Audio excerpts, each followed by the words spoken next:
داسې خلک شته چې د هغوی مالونه په بدماشانو لګېږي، په پارټو په سیاستدانانو لګېږي، د هغوی مالونه فاسقانو فاجرانو ډمانو جړاګانو په غلطو ځایونو کې لګېږي، د موسیقۍ په مجلسونو کې دا پیسې په دې ډمو داسې شیندي.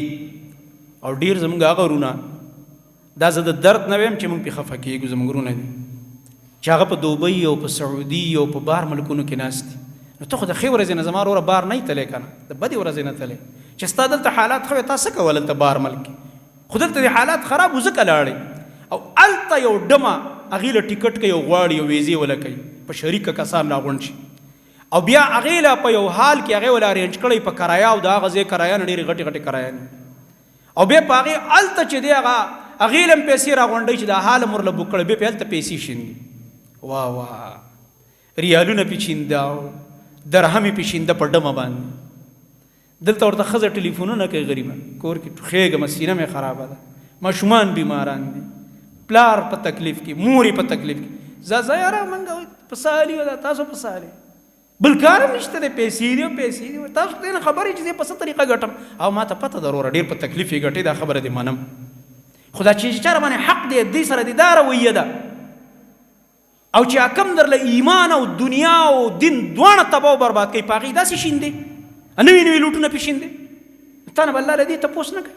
د الله نبي صلی الله علیه وسلم خو فرمایي د قیامت په ورځ چې کوم تپوسونه دي، په هغې کې یو تپوس د مال په باره کې دی، او د مال باره کې 2 قسمه تپوس دی.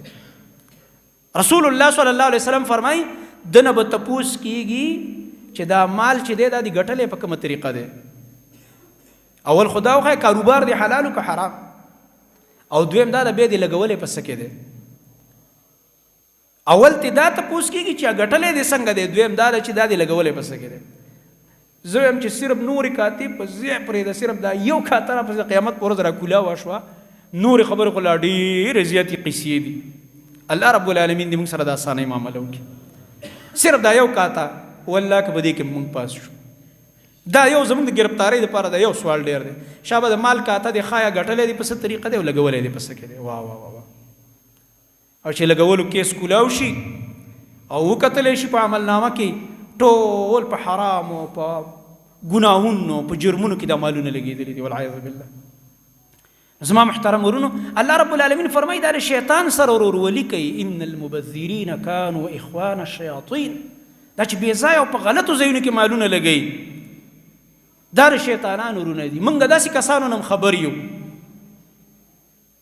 چې هغوی ملګرو له د خوراکونو پارټیانې کوي، د چایونو پارټیانې کوي په هوټلو کې، او هغې سره قسمه قسم خوراکونه، او په کور کې بیمارانی مور پلار کور والا بچي هغې سره تعاون نه کوي، او په پردو خلکو باندې مالونه شیندي لګي، په غلطو ځایونو کې لګي دي مالونه لګي چې د هغې باندې هغه مال لګول د هغې تپوس تانه الله نه کوي، او دا چاره چې سره حق تړلی شوی د دې به درنه الله رب العالمین تپوس کوي.